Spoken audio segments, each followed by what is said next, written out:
नमस्कार दोस्तों, मैं हूं आपका दोस्त राम वर्मा और स्वागत है आपका CG education news YouTube channel पर। आज मैं आपको यहां पे सॉल्व करवाने वाला हूं सीजी ओपन स्कूल के जो फाइनल एग्ज़ाम है 10वीं क्लास के, उसके 10वीं के गणित का यहां पे फुल सॉल्यूशन आपको मिलने वाला है। तो जितने भी लोग इसको देख रहे हैं या फिर जिन्होंने पहले भी लिख लिए, तो कृपया अपना आंसर शीट यहाँ से चेक कर लीजिएगा। यहाँ पे मैं आपको गारंटी देता हूँ 100 में से 100 आउट ऑफ आपको नंबर मिलेंगे अगर आपने यहाँ से लिखा होगा। तो आपने पहले अगर लिख लिया है तो चेक कर सकते हैं यहाँ से, अगर नहीं लिखा है तो यहाँ से लिखिएगा। मैं आपको गारंटी देता हूँ 100 में से 100 आपको यहाँ से आएंगे। तो चलिए फटाफट स्टार्ट करते हैं। तो यहाँ पे पहले प्रश्न सही विकल्प चुनकर लिखना है। तो 1/4 का दशमलव भिन्न जो है उसका उत्तर आएगा 0.25। उसके बाद जो दूसरा प्रश्न है 2 का जो घन होता है उसका विलोम, तो 2 का घन होगा पहले 8, तो 8 का 1/8 उसका विलोम होगा। ठीक है, किसी ने -1/8 लिखा होगा, वो गलत आंसर है।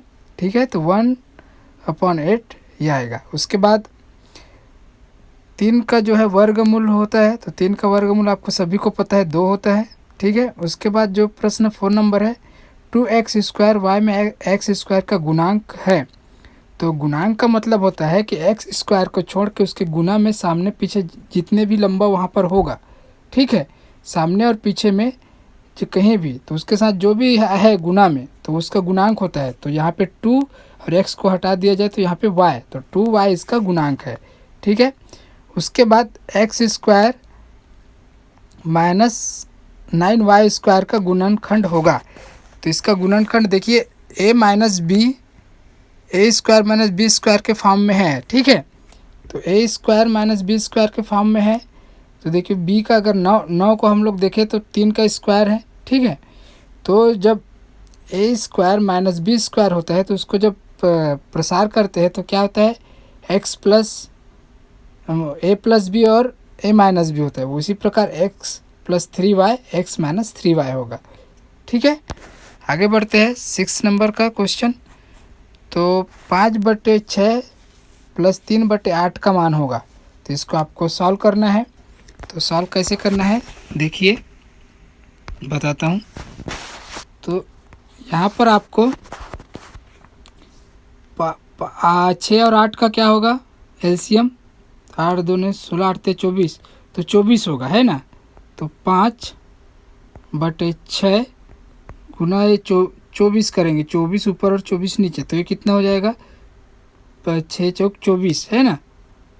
तो 5 × 4 = 20 आएगा ऊपर में। ठीक है, उसके बाद इसका आ गया 20 और 3/8 का आप करोगे, 3/8 का 24 ऊपर 24 नीचे आप करोगे तो क्या होगा 8 × 3 = 24, है ना।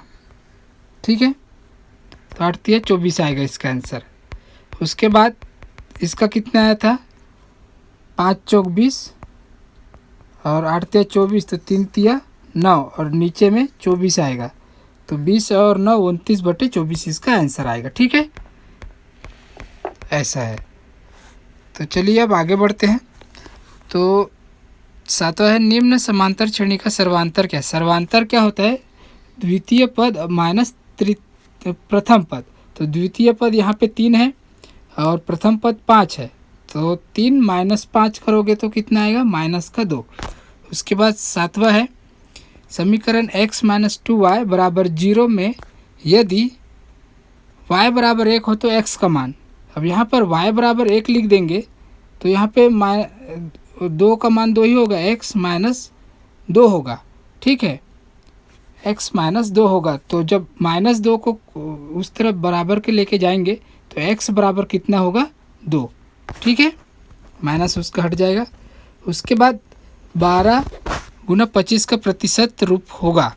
तो प्रतिशत आपको मालूम है 12/25 को 100 से आप क्या करोगे, 100 से उसको गुना कर दोगे। जब उसको आप गुना करोगे तो कितना होगा देखिए 12 और ये 25 और उसको 100 से गुना करोगे तो 25 × 100 और 12 × कितना होगा 48। तो 48 इसका आंसर आएगा। ठीक है, तो 48 इसका आंसर आएगा, 48%। ठीक है, अब आगे बढ़ते हैं। तो अगला क्वेश्चन है, यदि मिश्र धन ए मिश्र धन, पी मूलधन, आर दर तथा टी समय हो तो साधारण ब्याज का सूत्र है आई बराबर पी गुना आर गुना टी बटे 100, ये होता है। ठीक है, सभी को पता है। उसके बाद है खंड बा, रिक्त खाली स्थानों की पूर्ति कीजिए। किसी बाह्य बिंदु से वृत्त पर 2 स्पर्श रेखाएं खींची जा सकती है। ये सही बात है, केवल 2 ही स्पर्श रेखाएं केवल 2 खींची जा सकती है एक बाह्य बिंदु से, एक से ज़्यादा स्पर्श रेखाएं नहीं खींची जा सकती। अगर आप इस चीज़ को जानना चाहते हैं तो वीडियो के नीचे डिस्क्रिप्शन में वृत्त के सभी जो प्रमेय है उसे सिद्ध किया गया है और क्वेश्चन भी सॉल्व किया गया है। पूरी एक प्ले लिस्ट है, तो आप जाके उसको बहुत डिटेल में समझ सकते हैं। वृत्त के चैप्टर को पूरा कवर किया गया है, सभी प्रमेय और प्रश्न वहाँ पे सॉल्व किए गए हैं। तो आप जाके नीचे प्ले लिस्ट में और ऊपर आई बटन पर भी मैं डाल दूँगा, वो देख लीजिएगा। उसके बाद है, यदि विक्रय मूल्य क्रय मूल्य से अधिक होता है तो लाभ होता है। ठीक है, ये कैसा है, अगर बेचेंगे ज़्यादा में और कम में खरीदेंगे, क्रय मूल्य से अधिक होता है बेचा वाला, तो ज़्यादा में बेचेंगे तो लाभ होगा ना। हाँ, उसके बाद तीसरा, यदि 2 त्रिभुजों में संगत कोण समान हो तो त्रिभुज समरूप होते हैं, बराबर है। कि जो संगत कोण समान हो तो समरूप होते हैं, सर्वांगसम नहीं होंगे। ठीक है, क्योंकि सर्वांगसम होने के लिए भुजा और कोण दोनों बराबर होना पड़ता है। समरूप होंगे, छोटे बड़े रहेगी साइज लेकिन एक समान रहेंगे। उसके बाद भुजा ए वाले घन का आयतन, आयतन का सूत्र होता है भुजा का घन। ठीक है, ए का क्यूब। उसके बाद चक्रीय चतुर्भुज के सम्मुख कोणों के प्रत्येक युग्म का योगफल 180 होता है। ये ठीक है, 180 होता है चक्रीय चतुर्भुज। हाँ, चक्रीय चतुर्भुज के बारे में ये जो थ्योरम है 180 कैसे होता है जानना चाहते तो ऊपर आई बटन पर वो थ्योरम का लिंक है, और नीचे डिस्क्रिप्शन में भी वृत्त के सभी इसको किया गया है, प्रूफ किया गया है। ठीक है, चक्रीय चतुर्भुज क्या होता है और 180 क्यों होता है ये जानना चाहते तो ये वृत्त चैप्टर का है, तो वहाँ पर आपको इसका प्रूफ मिल जाएगा। नीचे डिस्क्रिप्शन में पूरी प्ले लिस्ट है। उसके बाद सत्य देखते हैं। तो किसी बाह्य बिंदु से वृत्त पर खींची गई स्पर्श रेखा की लंबाई बराबर होती है, सत्य है, और इसको मैंने प्रूफ किया है। नीचे डिस्क्रिप्शन में प्ले लिस्ट में जाकर देखिए, इस चीज़ को मैंने प्रूफ किया हुआ है। ऊपर आई बटन पर भी आपको वीडियो मिल जाएगा। उसके बाद बिंदु -3, 4 द्वितीय चतुर्थांश में है। अब चतुर्थांश के बारे में आपको पता है कि नहीं, मैं थोड़ा बता देता हूँ। जैसे कि ये होता है तो इस साइड जो है पूरे ये x होता है और ये y होता है, तो इस साइड क्या होता है 1 2 3 पॉजिटिव होता है, इस तरफ -1 फिर -2 होता है, और इधर 1 2 इधर प्लस में होता है, और इधर -1 और -2 होता है। तो पहला चतुर्थांश, ये दूसरा, ये तीसरा और ये चौथा। तो पहले में क्या होगा, x से पढ़ेंगे तो प्लस प्लस, और दूसरे में माइनस प्लस होगा। तो देखिए माइनस और प्लस है, तो इसलिए द्वितीय चतुर्थांश में ये आएगा। ठीक है, तो ये द्वितीय चतुर्थांश में आएगा, इसका उत्तर ये सही है। उसके बाद देखते हैं, कॉसेक स्क्वायर थीटा बराबर 1 प्लस कॉट स्क्वायर थीटा होता है, ये सही है। और इसके जानना चाहते हैं डिटेल में ये सब कैसे बनाता है, इसको कैसे याद करना है त्रिकोणमिति को, तो त्रिकोणमिति के बारे में पूरा चैप्टर कवर करके नीचे प्ले लिस्ट में आपको मिलेगा, और ऊपर आई बटन पर भी आप जाकर देख सकते हैं। त्रिकोणमिति के सूत्रों को याद रखने का तरीका और कैसे सॉल्व करते हैं वो सब आपको मिलेगा। उसके बाद है चर 1 2 3 2 4 2 का बहुलक 4 है, यह असत्य है, क्योंकि बहुलक वो होता है जो सबसे ज़्यादा बार आता है। यहाँ पर 4 एक ही बार आया है और 2 3 बार आया है, तो इसका बहुलक 2 होगा, 4 नहीं होगा, इसलिए सत्य है। चित्र में यदि AB सरल रेखा है तो x का मान 60 होगा। अब ये x का मान 60 कैसे होगा देखिए। तो ये सरल रेखा है, तो ये जो सरल रेखा है तो इसमें क्या हो जाएगा, सरल रेखा का माप कितना होता है 180, तो कितना हो जाएगा 2x प्लस x बराबर 180 होगा।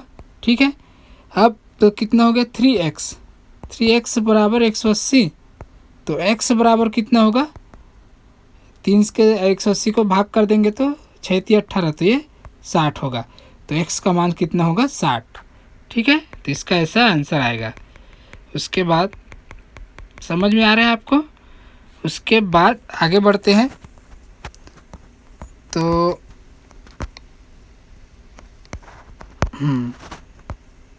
तो प्रश्न 2 है, 3/4 और 6/5 के बीच परिमेय संख्या ज्ञात कीजिए। देखिए, कोई भी दो संख्याओं के बीच असंख्य परिमेय संख्याएं होती है, ठीक है। आपको सिर्फ एक ही याद करने का बोल रहा है। तो इन दोनों का जो उसका जो माध्य होगा, है ना, उसको आप निकालोगे तो वही उसका परिमेय संख्या होगा। तो सबसे पहले इसका जो हर समान नहीं है, तो हर को क्या करते, समान करने के लिए पहले को 5 से गुना कर देंगे और दूसरे को 4 से गुना कर देंगे, तो दोनों का हर समान हो गया। तो परिमेय संख्या निकालना है इन दोनों के बीच का, ठीक है। तो उसको 2 से भाग दे देंगे, तो जो आएगा उसके बाद 30, तो 31/40 है, 32/40 भी आएगा, 33/40 भी आएगा, 34/40 भी आएगा, ठीक है। तो ये पूरा बहुत सारे निकल के आएंगे यहाँ पे। ये तो सिर्फ एक उदाहरण है। आप इस प्रकार से बहुत अनगिनत इसके बीच परिमेय संख्याएं होती है।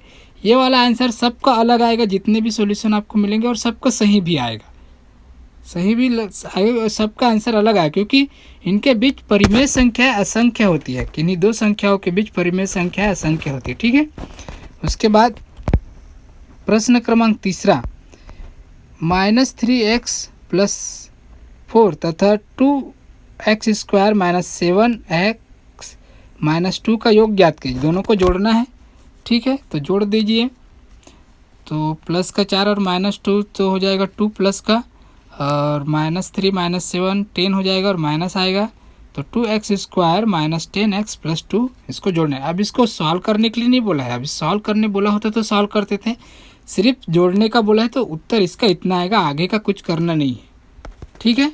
जितना पूछा गया है, जितने नंबर का क्वेश्चन उतने करना, एक्स्ट्रा करने का कोई मतलब नहीं है। उसके बाद हाँ, चौथा देख लेते हैं। तो चौथा जो है, इसको हल करना है। तो देखिए, 3y/2 - 3 = 9 है, इसको सॉल्व करना है। तो देखिए, यहाँ पर 3 के नीचे 1 है, हर संख्या के नीचे 1 होता है, तो यहाँ पे 1 होगा, तो 3 का गुना 1 से करेंगे तो 3y, और -3 का गुना 2 से करेंगे तो -6 आएगा, बटे में 2 9। अब यहाँ पे जो है देखिए, 9 भाग में है, इधर आके ये 2 भाग में इधर आके 9 दूनी 18 हो जाएगा। और उसके बाद 3y - 6 = 18। अब 6 को इस तरफ लेके जाएंगे तो माइनस का 6 तो प्लस का 6 हो जाएगा, 3y = 24, 18 + 6 24 हो जाएगा। फिर y = 24/3, तो 24 को जब 3 से भाग करेंगे तो 8 उसका आंसर आएगा। उसके बाद जो पांचवा है, 25 अंकों के टेस्ट में श्वेता ने 18 अंक प्राप्त किए, तो उसने कितने प्रतिशत अंक प्राप्त किए। देखो, 25 टोटल में से 18 उसने अंक प्राप्त किए, तो 18/25 हो गया। 18/25 का प्रतिशत निकालना है, तो उसको 100 से गुना कर देंगे। 100 से गुना करेंगे, 25 चौक 100, और 4 × 18 करेंगे तो 18 चौक 72 उसका परसेंट आएगा, ठीक है। आगे बढ़ते हैं। तो प्रश्न क्रमांक 6, अब इसको हल करना है। तो x² + 2x + 1 = 0 इसको हल करना है। तो इसमें मध्य पद तोड़ना है। मध्य पद ऐसा तोड़िए कि गुना करने पर 1 आना चाहिए। देखिए कैसे 1 आना चाहिए। तो ये और ये टर्म का गुना कितना हो रहा है, x, ये 1 आएगा, ठीक है। उसके बाद गुना करने पर 1 आना चाहिए, जोड़ने या घटाने पर 2 आना चाहिए। तो जोड़ने घटाने पर 2 कैसे आएगा, तो देखिए 1 × 1 = 1 आएगा, और 1 और 1 को जोड़ोगे तो 2 आएगा। तो हमें मिल चुका है 1 और 1, ठीक है। तो जब 1 और 1 को आप यहाँ पे करेंगे, तो ये पहले वाले टर्म को ऐसे ही रखना है, लास्ट को ऐसे ही रखना है। 1 और 1 आपने यहाँ पे 1 + 1 और x को कोष्टक के बाहर, सिर्फ बीच वाले टर्म को ही आपको करने का है। उसके बाद देखिए, उसके बाद आपको ये बीच वाले में x का गुना 1 से करेंगे तो x का गुना 1 से करेंगे तो x आएगा। उसके बाद दोनों के बीच कॉमन निकाल लेना है।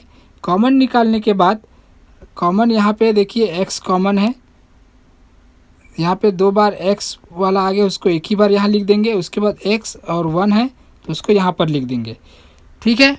अब उसके बाद आपको इधर में x प्लस 1 बराबर 0 आ रहा है, तो अब यहाँ एक को इस तरफ लेके आएंगे तो माइनस का 1 हो जाएगा, फिर उसका उत्तर क्या आएगा x माइनस 1, तो ये x का मान 1 आएगा। ठीक है,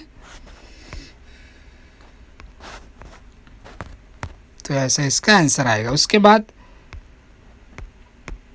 आगे बढ़ते हैं, तो यहाँ पर प्रश्न 7 में एक चित्र दिया गया है। यदि x बराबर 40 है तब y और एंगल AOD ज्ञात करना है। आपको y ज्ञात करना है। तो देखिए यहाँ पे x का मान दिया है, x बराबर 40 दिया है, और एंगल AOC और BOC क्या है 180 है, क्योंकि रेखीय युग्म कोण बना रहे हैं लोग, एक ही रेखा पर कोण है। तो यहाँ पर 2y 3x बराबर 180 आ जाएगा। वो कोण का माप वहाँ दिया वो रख देंगे, तो 3 गुना 40 तो 120 हो जाएगा वो, है ना। तो 2y बराबर 120, 180 माइनस 120 तो 2y बराबर 60, तो y बराबर 30 आएगा। अब उसके बाद BOC बराबर AOD है, पर BOC और AOD बराबर आएगा। क्यों आएगा? क्योंकि वो शीर्षाभिमुख कोण है, तो शीर्षाभिमुख कोण बराबर होते हैं, इसलिए 3x बराबर कोण AOD, तो 3x कितना हो जाएगा 120, तो AOD भी कितना हो जाएगा 120। तो चलिए आगे बढ़ते हैं। उसके बाद है प्रश्न क्रमांक 8, किसी वर्ग जिसकी भुजा 10 सेमी है के विकर्ण की लंबाई ज्ञात कीजिए। अब इसकी भुजा 10 सेमी है, तो उसमें ABCD से चारों भुजाएं समान होते हैं। अब BC विकर्ण है हमारे, जो डायग्राम दिख रहा है उसमें, तो पाइथागोरस प्रमेय लगा दें, क्योंकि ये 90 होता है, ये कर्ण है, ये दुभुजा है, तो पाइथागोरस प्रमेय से इसको सॉल्व कर सकते हैं। तो इसका आंसर आएगा 10 और √2 आएगा। ठीक है, उसके बाद आगे बढ़ते हैं। तो प्रश्न क्रमांक 9 का यहाँ पे उत्तर है, बिंदुओं P6 8 तथा Q -9 -12 के बीच दूरी ज्ञात कीजिए।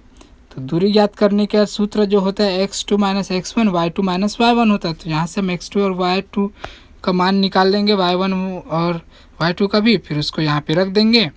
तो रखने के बाद फिर उसको सॉल्व करेंगे, तो यहाँ पर 625 आएगा, और 625 का वर्गमूल 25 होता है। तो PQ की दूरी कितनी है 25 इकाई। चलिए आगे बढ़ते हैं। तो प्रश्न क्रमांक 10, उस वर्ग का क्षेत्रफल ज्ञात कीजिए, इसका परिमाप 80 है। अब वर्ग का परिमाप 80 दिया गया है, तो वर्ग परिमाप कैसे निकालते हैं? चारों भुजाओं का योग करते हैं, मतलब भुजा गुना 4 करते हैं। तो यहाँ पे भुजा परिमाप तो दिया है, तो 4 से उसको भाग कर देंगे, तो एक भुजा का माप कितना आएगा 20 मीटर। तो वर्ग का क्षेत्रफल क्या होता है? भुजा का स्क्वायर होता है, तो 20 का स्क्वायर कितना आएगा 400 वर्ग मीटर। ठीक है, प्रश्न 11, यदि cos थीटा बराबर 1/2 तथा sin थीटा √3/2 हो तो cosec थीटा, sec थीटा तथा tan थीटा के मान ज्ञात कीजिए। अब वो दिया गया है।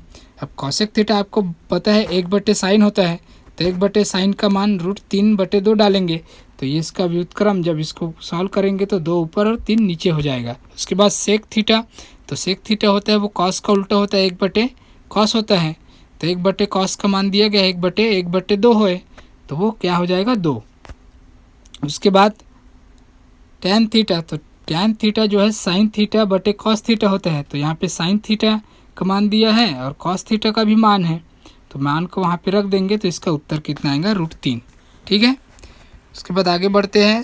तो 12वां नंबर का प्रश्न है, तो एक बास्केट बाल की टीम द्वारा मैचों की श्रृंखला में निम्नलिखित स्कोर बनाया गया आंकड़ों का माध्यक ज्ञात कीजिए। माध्यक ज्ञात करना है, तो आंकड़ों को पहले बढ़ते क्रम में आरोही क्रम में लिख लेंगे, ध्यान से इसको लिखना है, एक भी छूटना नीचे। यहाँ पर गिनेंगे उसको, तो n बराबर 16 है, यहाँ पे संख्या इस कितने हैं, यहाँ पे 16 है, तो सम है, तो सम होता है तब उसका सूत्र क्या होता है nवां पद प्लस n+2 पद, उसके बाद n+2 + 1 का जो पद आएगा उसको 2 से भाग करने पर निकलता है। तो n कितने हमारा 16/2, और 16/2 + 1 का निकालेंगे और उसके बाद 2 से भाग देंगे, तो 8वां पद और 9वां पद। तो 8वां पद आप देखेंगे यहाँ पर, यहाँ से गिनते जाएंगे तो आपको दिखाई देगा 1 2 3 4 5 6 7 8, है ना। तो 8वां पद कौन सा है, 9। तो यहाँ पर क्या लिखा है, 9। ठीक है, 8वां पद क्या लिखा है यहाँ पे, ये 9 आ गया हमारा। उसके बाद देखते हैं, उसके बाद जो है हमारा 10वां पद। तो 10वां पद कौन सा है, 8वां नहीं, 9वां पद। तो 9वां पद है 13। तो यहाँ पर हम 13 लिखेंगे। ठीक है, तो 13 और 9 22, 22 को 2 से भाग देंगे तो कितना आएगा, 11। तो ये है उसका उत्तर। ठीक है,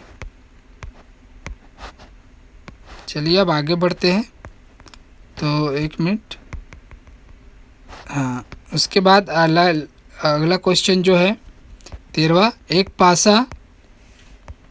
पासा को एक बार उछाला जाता है, एक पासा को एक बार उछाला जाता है, 3 को छोड़कर अन्य संख्या आने की प्रायिकता क्या होगी। तो उसका ये आंसर है। ठीक है, ये देखिए उसका आंसर है। ये आपके जो क्वेश्चन मैं बता दूं, मैं जब सॉल्व कर रहा था, ज़्यादा से ज़्यादा क्वेश्चन जो है आपके बुक के उदाहरण से आए हुए हैं, वहाँ से आंसर बनाए हैं। इसलिए मैं पहले ही बोल रहा था आपको कि यहाँ से लिखेंगे तो आपको 100 में से 100 अंक मिलने के गारंटी है, क्योंकि ये क्वेश्चन आपके बुक के उदाहरण में से आया है और वहीं से बनाया गया है। उसके बाद आगे बढ़ते हैं। तो 14 नंबर का क्वेश्चन है, 18 तथा रूट 18 तथा रूट 12 के परिमेयकारी गुणक ज्ञात कीजिए। तो ये उदाहरण में है, वहाँ से मैं बनाया हूँ, कोई टेंशन नहीं है, आप लिखिए बिंदास। ठीक है, उसके बाद आगे बढ़ते हैं। तो 15 नंबर का क्वेश्चन है, तो साधारण ब्याज की दर किस दर से 5,000 की धनराशि 3 वर्ष में 6,050 हो जाएगी।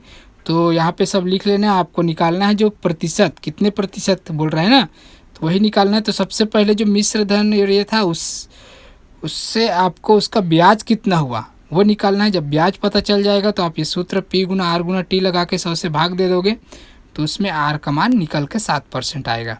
उसके बाद जो अगला है, वृत्त एवं सकेंद्रीय वृत्त को परिभाषित कीजिए। तो वृत्त क्या होता है, वृत्त एक समतल में ऐसे सभी बिंदुओं का समूह है जो उसी समतल में एक निश्चित बिंदु से एक अचर दूरी पर है। ये सब डेफिनेशन आपके किताब से लिखी गई है, तो टेंशन मत लीजिए। एक ही केंद्र परंतु भिन्न भिन्न त्रिज्याओं के वृत्त सकेंद्रीय वृत्त कहलाते हैं। आपके किताब से लिखी गई है ये आंसर, तो आप टेंशन मत लीजिए। हाँ, और जितने भी लोगों को इसका PDF चाहिए वो मुझे कमेंट करके बताएंगे कि किनको PDF चाहिए, तो मैं उनको ये PDF प्रोवाइड करवा दूंगा। उसके बाद जो अगला है, प्रश्न क्रमांक 17 का उत्तर है, किसी घन का आयतन। ये आपके बुक में है, देखिए आपके बुक का लिखावट है, वहीं से मैंने इसको लाया, उदाहरण में है, उदाहरण क्रमांक 21.3। ठीक है, तो इसका पृष्ठीय क्षेत्रफल और विकर्ण ज्ञात कीजिए। तो आपको इसका ये सॉल्व कर लेना है, आपके बुक का आंसर है। ठीक है, वीडियो को पॉज करके लिख सकते हैं, या फिर जिसको PDF चाहिए वो मुझे कमेंट कीजिए, मैं इसका PDF आपको प्रोवाइड कर दूंगा। उसके बाद सिद्ध कीजिए 18 वाला, तो ये भी बहुत आसान है। इस प्रकार से इसका आंसर सॉल्व करना है, देखिए। ठीक है, इस प्रकार से आपको सॉल्व करना है। यहाँ पर ये सिद्ध हो गया, LHS और RH को सीधा कर दिखाना है एक बराबर। उसके बाद जो है उत्तर 19, ये भी आपके बुक के उदाहरण से आया हुआ है प्रश्न। तो अच्छी तरह से फेंटी गई ताश की 52 पत्ती की एक गड्डी में एक पत्ता या यात्रिक छाया निकाला जाता है, प्रायिकता ज्ञात कीजिए कि यहाँ एक तस्वीर वाला पत्ता होगा। तो ये आपको सॉल्व करना है। ठीक है, इसी का है यहाँ पे ये उत्तर 19। उसके बाद आगे बढ़ते हैं। तो उत्तर क्रमांक 20 है, प्रश्न है, ABCD एक चक्रीय समांतर चतुर्भुज दर्शाए कि वहाँ एक आयत है। तो ये उसका आंसर है, छोटा सा, आपके बुक के उदाहरण का है ये। उसके बाद है उत्तर 20। देखिए बहुत से प्रश्न जो है, ज़्यादा से ज़्यादा प्रश्न आपके बुक के उदाहरण से आए हैं। तो उत्तर जो 20 है, PQRS एक चक्रीय चतुर्भुज है जी Q, उसी में का जो अथवा है 20 में से आप उसको भी लिख सकते हैं। इसको दोनों आंसर मेरे को मिले हैं, तो मैंने दोनों आपके लिए ला दिया हूँ। तो आप इसमें P और S का ज्ञात करना है। तो यहाँ पे देखिए उसका आंसर है। ठीक है, P 115 और S भी 115 है। उसके बाद जो है उत्तर 21, ये भी आपके उदाहरण से ही आया हुआ है। तो 10 मीटर गहरी और ये नदी के बारे में, तो क्या ज्ञात करना है, गिरने वाले पानी का आयतन ज्ञात करना है। तो यहाँ तक है। उसके बाद इसी का आगे में यहाँ पर है ऐसा आपको सॉल्व करना है। ये इसका आंसर आएगा 1250 घन मीटर। ठीक है, अब आगे बढ़ते हैं। तो प्रश्न क्रमांक 22 का यहाँ पे उत्तर है। तो प्रश्न क्रमांक 22, cos theta minus sine theta बराबर 2 साइन √2 साइन हो तो दर्शाइए। ये आपको दर्शाना है। तो इसका हल आपके वो बुक में है, 22.23 का ये उदाहरण का उत्तर है। चलिए, तो इसको आप लिख लेना है। आपके बुक का है आंसर, आपको 100% मार्क्स आएंगे। अगर आप पहले भी लिख चुके हैं तो प्लीज़ चेक कर लीजिए अपना आंसर शीट। जितने भी लोग लिख लिए हैं पहले मैथ का, अभी भी टाइम है, 10 तारीख लास्ट डेट है, जब तक आप जमा कर सकते हैं। डबल से चेक करके एक दिन में लिख भी सकते हैं। तो उसके बाद है उत्तर क्रमांक 22, जिसका प्रश्न है दर्शाइए करके। तो उसी का आंसर है, वो 22 का अथवा आंसर है ये। ठीक है, तो 22 का तो दोनों भी प्रश्न के उत्तर मुझे मिले हैं। तो देखिए ये, तो इस प्रकार से ये सिद्ध हो गया है। जिसको भी इसका PDF चाहिए कमेंट करके बताइए मुझे, मैं उसका PDF आपको अवेलेबल करवा दूंगा। कमेंट में ही उसका लिंक दे दूंगा। ठीक है, तो पहले कमेंट कीजिए। उसके बाद प्रश्न क्रमांक 23 है, उसका आंसर है निम्नलिखित आंकड़ों का माध्यक ज्ञात कीजिए। देखिए ये भी आपके उदाहरण में ही है, वहीं से। तो आपको ये जो हल लिखा है वहाँ से स्टार्ट करना है प्रश्न, और ये टेबल बनाना है संचयी बारंबारता, क्योंकि टेबल में सिर्फ वहाँ तक एक टेबल आपको अपनी तरफ से बनाना पड़ता है संचयी बारंबारता का। बिल्कुल इसी तरह से सॉल्व करना है। आपके बुक का उदाहरण का है, पूरे नंबर मिलेंगे आपको, कोई टेंशन नहीं है। तो इसका माध्यक 44.5 आएगा। उसके बाद आगे बढ़ते हैं। तो उत्तर क्रमांक 24, जिसका प्रश्न है सरल करना है आपको। ठीक है, तो ये भी आपके बुक का उदाहरण है, तो वहीं से। तो इसका उत्तर आएगा 216x का क्यूब। ठीक है, उसके बाद चलिए आगे बढ़ते हैं। प्रश्न क्रमांक 25, तो ये भी उदाहरण का ही प्रश्न है। देखिए ज़्यादा से ज़्यादा ना, मेरे 80 से 80% आपके जो क्वेश्चन है वो उदाहरण से आए हुए हैं। तो यहाँ पर देखिए वृत्त की त्रिज्या ज्ञात करनी है। तो ये है उसका आंसर। तो वृत्त की त्रिज्या 6 सेंटीमीटर है। उसके बाद जो है प्रश्न क्रमांक 26, विलोपन विधि का प्रयोग करके समीकरण निकाय को हल कीजिए। ये भी आपके बुक के उदाहरण से आया हुआ है। तो इसको ऐसे सॉल्व करना है, यहाँ हल से आपको सॉल्व करना है इस प्रकार से। देखिए ऐसे आपको सॉल्व करते जाना है। वीडियो पॉज करके लिख सकते हैं, या फिर PDF चाहिए तो आप मुझे कमेंट कीजिए, मैं वहाँ पर इस सभी PDF आपको अवेलेबल करवा दूँगा। तो यहाँ पे आ गया x और y का मान। ठीक है, उसके बाद आगे बढ़ते हैं। उत्तर क्रमांक 27, ये लास्ट प्रश्न है। तो उसका ये भी उदाहरण से ही आया हुआ है। तो देखिए उदाहरण से कितने प्रश्न आते हैं, और ऐसा आने पर आपके लिए कितना आसान हो जाता है घर से लिखने के लिए। तो ज्ञात कीजिए एंगल OAD तथा भुजा AB। इसका आंसर आगे है, तो ये है उसका आंसर। ठीक है, यहाँ से आपको लिखना है, और देखिए आकृति भी बनाना है। यहाँ से पूरा आपको लिखना है ये। तो समचतुर्भुज ABCD का परिमाप 48 सेंटीमीटर है ना। 3 प्रश्न पूछे गए हैं, परिमाप पूछा गया है और AB पूछा गया है ना। चलिए, तो ये हो गया दोस्तों आंसर। अब ये वीडियो कैसा लगा, अच्छा लगा हो तो लाइक कीजिए, अपने दोस्तों को शेयर कीजिए। सभी से रिक्वेस्ट है, आपने अगर लिख लिया होगा, क्योंकि ये वीडियो लेट आ रहा है, तो अपने आंसर शीट को एक बार चेक जरूर कर लीजिएगा इससे मिलाकर, क्योंकि मैंने जो सॉल्व करवाया है वो सारे प्रश्न आपके बुक में ही है। इसका उत्तर है जो उदाहरण के उत्तर है, तो इसलिए आप अपने आंसर शीट को एक बार चेक जरूर कीजिए। ठीक है, ताकि कुछ भी गलती हो तो आप 10 तारीख तक जमा करना, आप उसको सुधार सकते हैं। धन्यवाद।